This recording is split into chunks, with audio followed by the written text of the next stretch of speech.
대강절 세 번째 주 셋째 날이군요. 이제 예수님의 탄생을 축하하고 또 예수님이 다시 오시는 그것을 고대하며 사모하는 모든 성도들에게 하나님의 크신 은혜가 함께 하시기를 예수 그리스도의 이름으로 축원드립니다. 우리 예수님께서 우리에게 문제를 해결하는 열쇠를 주셨습니다. 오늘 많은 찬송에서 여러분들 아마 그 내용을 아시겠습니다. 그것이 바로 기도입니다. 그런데 문제는 우리가 실제로 기도를 해야 한다는 것입니다. 기도해야지, 기도해야 할 텐데 이게 아니고 실제로 기도해야 하는 것입니다.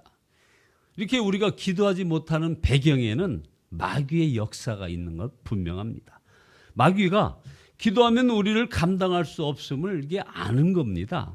그러니까 어떻게 해서든지 우리가 기도하지 못하게 만듭니다. 그저 마음속으로 기도해야지, 기도해야 할 텐데 이런 마음만 주는 거죠. 열심히 노력하는 것은 그냥 내버려 둡니다. 기도하지 못하고 열심히 사는 것은 이것은 분명히 하나님과 상관없이 사는 것이기 때문에 그런 것입니다. 여러분, 세상에서 열심히 사시고 성공을 막 지향하며 사는 그 삶 자체를 마귀는 그냥 내버려 둡니다. 왜요? 거기는 하나님과 상관없이 사는 것이기 때문에 그런 것입니다. 자, 자녀들이 열심히 공부하면 그래서 우리가 안심합니까? 남편이 열심히 직장 생활하면 과연 여러분 안심합니까? 아내가 열심히 가정을 꾸리고 자녀를 양육하면 이게 바로 안심으로 바로 통하느냐 이 말입니다. 더군다나 열심히 교회에 나와 예배하고 봉사하고 헌신하면 그러면 안심이냐 이런 겁니다. 여기에 기도 못하면 큰일입니다. 어느 은퇴 목사님의 글을 하나 소개하겠습니다. 기도는 하고 볼 일이다 하는 그런 제목인데요. 한 수십 년 전에 자기 교회에 이제 은퇴하신 목사님 부부가 벤츠를 몰고 딱 나타났다는 겁니다. 그리고 부러워했더니 아들이 아버지에게 벤츠를 선물로 주었다는 거예요. 그래서 그걸 보면서 상당히 부러워하면서 자기도 모르게 입술로 이런 기도가 나왔답니다. 하나님, 우리 아들도 저 늙었을 때 차 사주게 해주세요 하고 기도를 했다는 거예요. 그런데 바로 엊그제 그 기도가 응답돼서 아들이 그렇게 늘 세상에서 죽을 쓰던 아들이 어떻게 사업이 잘 돼가지고 자기한테 벤츠를 사주었는데 이 차를 타기가 참 쑥스럽더라는 겁니다. 다들 어려워하는데 여기 이 차를 타도 되나 했는데 또 한쪽에서 너 기도했잖아. 그러니까 타. 암을 3개나 가지고 있는 사람이 이제 얼마 남지 않았는데 타보라고 하는 소리를 듣고서 감사해서 이제 타겠노라고 하는 그런 글을 올린 걸 봤습니다. 그러면서 이런 말로 마무리합니다. 기도 함부로 할 만하다 하는 그런 글이었습니다. 여러분, 그런데 실제로 기도하는 것 못지않게 중요한 것이 있습니다. 사실 바른 기도를 하는 것입니다. 어떤 내용으로 기도하느냐가 문제이죠. 자, 기도하면 소원대로 다 들어준다는 말, 이건 50%입니다. 이건 미혹입니다. 살 집을 달라 하지 말고 아파트인지 단독주택인지 30평인지 50평인지 정확히 말하라. 이건 마귀의 유혹이죠. 하나님은 이런 기도에 응답하지 않으십니다. 이게 야고보서 4장 1절에 보면 너희 중에 싸움이 어디로부터 다툼이 어디로부터 나느냐, 너희 지체 중에서 싸우는 정욕으로부터 나는 것이 아니냐 하시면서 너희는 욕심을 내어도 얻지 못하여 살인하며 시기하여도 능히 취하지 못함으로 다투고 싸우는도다. 너희가 얻지 못함은 구하지 아니하기 때문이요 구하여도 받지 못함은 정욕으로 쓰려고 잘못 구하기 때문이라. 자, 여러분, 주 예수님을 아는 눈이 뜨이면 우리 기도 내용이 달라집니다. 이사야 선지자는 하나님께서 이스라엘을 회복하실 것이라 약속하셨습니다. 오늘 우리가 함께 취한 이사야 62장 본문에서 특히 1절에 보면 나는 시온의 의가 빛같이 예루살렘의 구원이 햇불같이 나타나도록 시온을 위하여 잠잠하지 아니하며 예루살렘을 위하여 쉬지 아니할 것인즉. 자, 저와 여러분들의 삶을 위해서 쉬지 아니하시는 하나님. 오늘 제목처럼 하나님을 쉬지 않게 하는 우리 성도들의 그 기도. 그래서 3절에 너는 또 여호와의 손에 아름다운 관 내 하나님의 손에 왕관이 될 것이라 하시면서 다시는 너를 버림받은 자라 부르지 아니하며 다시는 내 땅을 항무지라 부르지 아니하고 오직 너를 헵시바라 하며 내 땅을 뿔라라 하리니 이는 여호와께서 너를 기뻐하실 것이며 내 땅이 결혼한 것처럼 될 것임이라. 정말 놀라운 약속입니다. 자, 그러면서 이제 오늘 우리가 함께 읽은 본문 이사야 바로 이 61장 6절 7절입니다. 성벽 위에 파수꾼을 세우라고 말씀을 하십니다. 그들이 할 일은 하나님을 하여금 약속하신 것을 기억하게 하는 일이고 약속을 이루시기까지 쉬지 못하시게 하는 일이라 이거죠. 그래서 이사야 62장 6절에 예루살렘이여 내가 너의 성벽 위에 파수꾼을 세우고 그들로 하여금 주야로 계속 잠잠하지 않게 하였느니라. 너희 여호와로 기억하게 하시는 자들아 너희는 쉬지 말며 또 여호와께서 예루살렘을 세워 세상에서 찬송을 받게 하시기까지 그로 쉬지 못하게 하라. 여러분, 이것이 기도입니다. 하나님께서 하시려는 일을 끝까지 이루시도록 동역하는 것, 이게 바로 기도라 이겁니다. 기도는 결코 우리 손을 이루는 어떤 수단만 아니고 어떤 사역을 위한 준비가 아닙니다. 기도는 사역 그 자체인 것이죠. 그래서 우리가 뭐 전도 집회 나가고 단기 선교 나가고 뭐 여러 교회에서 하는 모든 일들 여기 동시에 기도하는 것입니다. 설교도 기도로 준비하고 기도도 기도로 설교를 하는 것입니다. 교회의 모든 일이 기도와 함께 진행되어야 하는 것이죠. 이것이 바로 주님과 동역하는 것입니다. 우리 한철 집사님이 인도네시아 거기 늘 푸른 교회 그쪽인데요. 거기가 그 600석 규모의 예배당 건축을 2007년에 시작을 했는데 그 얘기를 해주는 겁니다. 100여 명의 교민들인데 600명이 들어갈 수 있는 교회를 건축한다는 건 정말 기적이죠. 이게 알고 보니까 1년 동안 24시간 연속 기도를 하고 있었다는 겁니다. 여러분, 이게 쉬운 일입니까? 100명의 교민들이 지금 자신들의 삶을 꾸려나가기도 아주 빠듯한 분들일 텐데, 자, 시작은 120명 정도 했는데 이제 80명 정도가 매일 참여를 해서 1년, 그러고 나서 또 6개월을 더 연장을 했다는 거죠. 그래서 기도로 예배당을 건축하고 있었다 하는 이런 얘기를 해주었습니다. 자, 여러분, 기도할 수 있습니까? 그러면 여러분은 아주 훌륭한 사명자이신 것입니다. 고린도전서 3장 9절에서 우리는 하나님의 동역자라고 했습니다.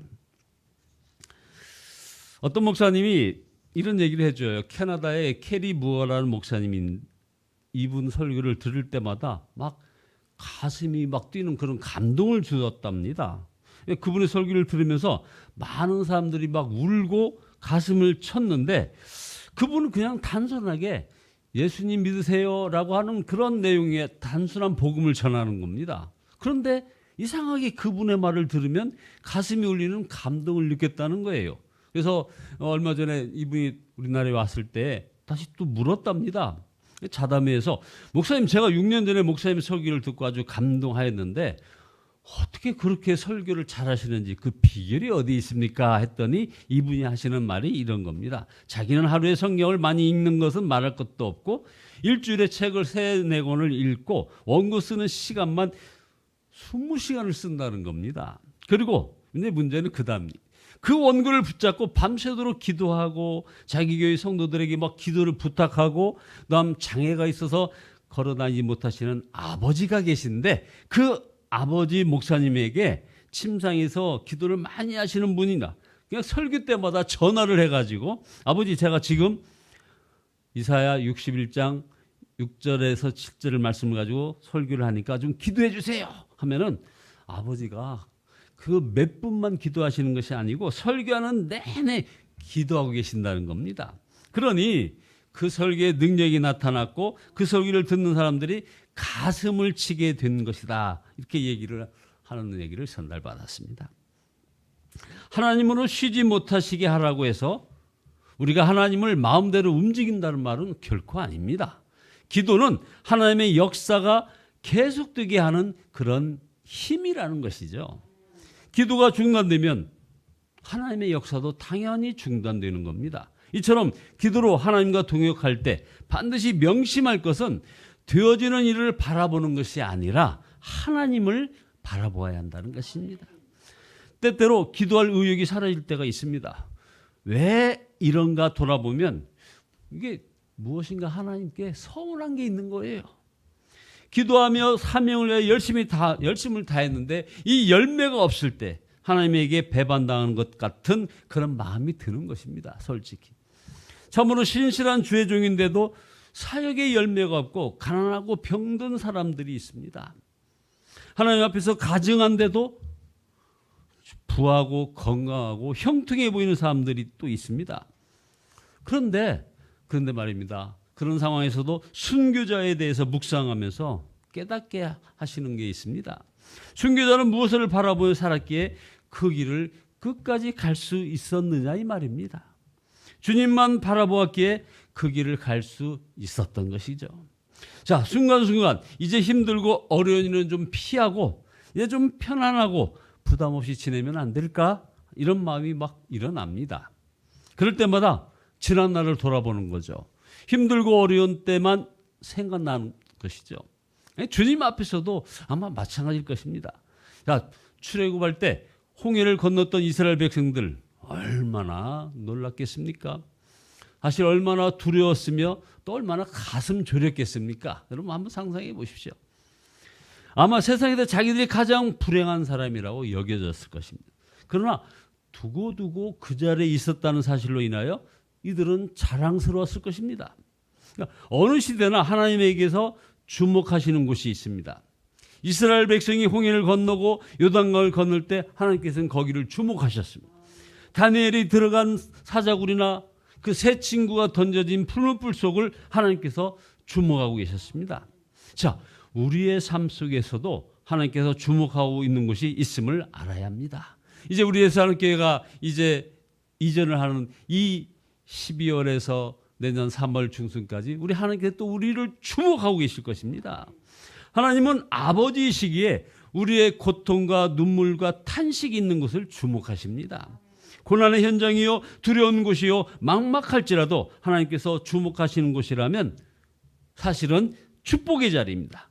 그러니 이제 깨달아야 합니다. 아, 여기가 하나님이 관심하시는 곳이구나.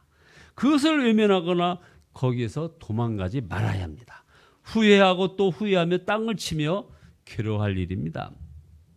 여러분, 하나님께서 침묵만 하시는 것 같은 때가 있습니다. 사역에 열매가 없고 가족들은 변화가 되지 않고 언제나 가시 같은 사람들이 있고 힘든 일은 계속됩니다. 우리가 세상에서 낙심하게 되는 것은 세상이 우리의 최종 목적지가 아니기 때문입니다. 그것을 깨닫고 나니 이 세상에서 충분히 보상받지 못한 것 또한 하나님의 은혜였습니다. 어떤 사모님 하시는 이런 말이 있습니다.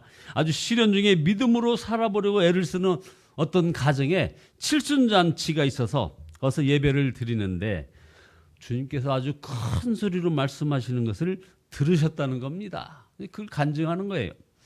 끝까지 달려만 와다오. 내가 너희를 위해 이렇게 잔치를 준비하고 있단다. 아, 이 소리를 들으면서 눈물이 양 왈칵 쏟아졌다는 거죠. 이름도 빛도 없이 주님과 교회를 위하여 충성하는 이들을 향한 우리 주님의 외침이요 주님의 마음이었다는 것입니다. 자, 보십시오. 끝까지 달려만 와다오. 내가 너희를 위해 이렇게 잔치를 준비하고 있단다. 이름도 없이 빛도 없지만 우리 주님의 이름이 나의 이름이고 주님의 빛이 나의 빛이라고 믿는 자에게 우리 주님은 큰 소리로 외치십니다. 끝까지 달려오너라. 내가 너를 위하여 큰 잔치를 준비하여 두었다. 자, 하나님의 나라를 위하여 기도해야 하는 이유가 무엇입니까? 우리가 잊지 않기 위해서입니다. 여러분, 우리가 기도하지 않으면 잊어버립니다. 우리가 누구인지, 왜 사는지, 결국 어디로 갈 것인지 항상 명심해야 합니다. 그것이 바로 기도입니다. 주님 오실 때까지 밥 먹는 것 같이 기도해야 한다, 이 말입니다. 기도하는 자가 하나님 나라를 분명하게 알게 되고 믿게 되고 더 기도하게 되는 것입니다. 한국 사람인 것을 잊지 않으려고 한국말을 배우는 것과 아주 똑같습니다. 이스라엘은 2000년 나라 잃었지만 회당을 중심으로 그 율법을 막 가르치고 유대 공동체의 기초를 마련해 왔기에 결국은 2000년 잃은 나라를 되찾은 것을 우리가 압니다. 우리가 하나님의 나라를 잊지 않고 기도하는 것은 우리가 그 나라에 살 수 있게 만들어주는 것입니다. 또 그 나라에 설 수 있게 만들어준다, 이 말입니다. 그리고 하나님 나라를 위하여 기도하는 것은 하나님께 하나님의 나라를 이루실 근거가 되는 것이죠. 우리가 원하지도 않는 하나님의 나라를 하나님께서 왜 이루시겠습니까? 마귀는 가만히 있겠습니까? 마귀는 하나님께 항변할 것입니다. 자, 옛사랑교회 성도들이 하나님 나라를 원하지도 않습니다. 왜? 그들이 기도하지 않지 않습니까? 하면 어떻게 할 겁니까? 그들은 세상에서 잘 살기만을 바랍니다. 그런데 하나님께서 왜 간섭하십니까? 기도하는 거 들어보세요. 어디 하나님 나라를 위한 기도가 있습니까? 사탄의 이 참소에 우리가 대답해야 합니다. 아니다. 우리는 하나님의 나라가 이 땅에 임하기를 원한다. 이 외침이 점점 커져야 합니다. 이렇게 외칠 분 바로 여기 계신 이 방송을 보시는 여러분들인 것입니다. 엑스의 동기 목사 한 분이 급식 사역을 하다가 아주 지쳐가지고 여기저기서 이제 다 하는데 이제 언제까지 제가 이렇게 해야 합니까? 하고 하나님 앞에 탄식하는 그런 기도하는 중에 우리 주님의 응답을 받았답니다. 너희는 밥을 주는 것이 아니다. 생명을 나누어 주는 것이다. 이 말씀에 막 눈물로 회개하면서 그렇습니다. 제가 밥만 생각했네요. 주님의 생명, 주님의 사랑을 나누는 시간인데 말입니다. 하고 회개의 기도를 했다는 것입니다. 매일 주님과 동행하는 기쁨이 있어야 기도로 하나님과 동역할 수 있는 것입니다. 여러분 기도하며 열심히 살겠다고 다짐하는 저와 여러분 모두 되시기를 예수 그리스도의 이름으로 축원드립니다. 기도하시겠습니다. 아버지 하나님, 온전히 하나님만을 바라봄으로 저희가 기도의 힘을 주시는 주님을 바라보며 영광 돌리는 저희들 되어지게 축복하여 주시옵소서. 회개합니다. 아버지 하나님, 하나님 나라를 위하여 온전히 기도하지 못하고 아버지여 참으로 주님을 맞이할까 두렵사오니 아버지 용서하여 주시고 온전히 하나님 나라를 위해서 간구하는 저희 기도의 모든 생활이 되어지게 축복하여 주시옵소서. 눈물로 회개의 시간들 갖게 하시고 온전히 주님에게 우리의 모든 시선을 맞추고 아버지 하나님 기도의 게으름과 낙심에 빠지지 않게 인도하여 주시옵소서. 예수 그리스도의 이름으로 기도드리옵나이다. 아멘. 365장입니다.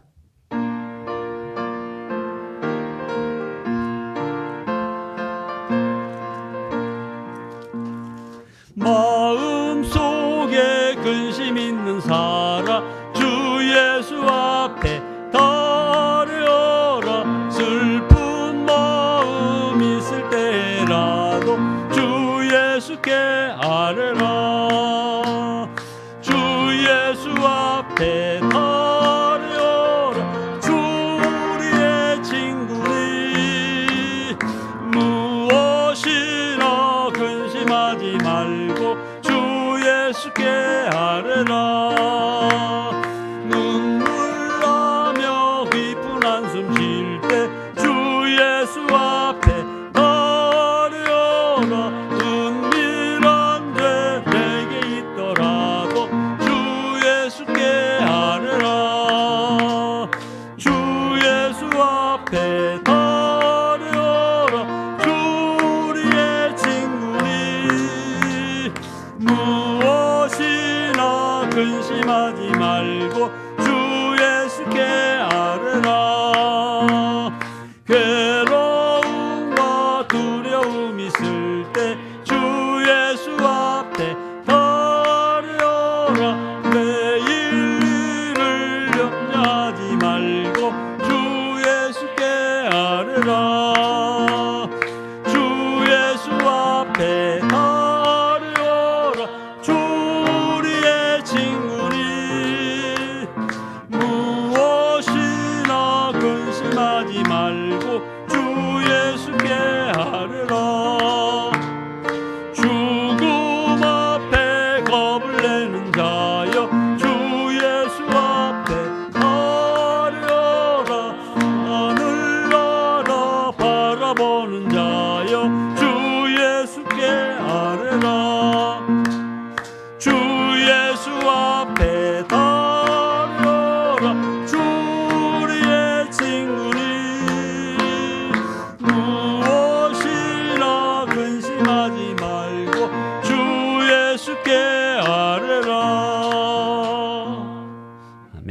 주여 삼차하시고 기도하시다가 돌아가시겠습니다.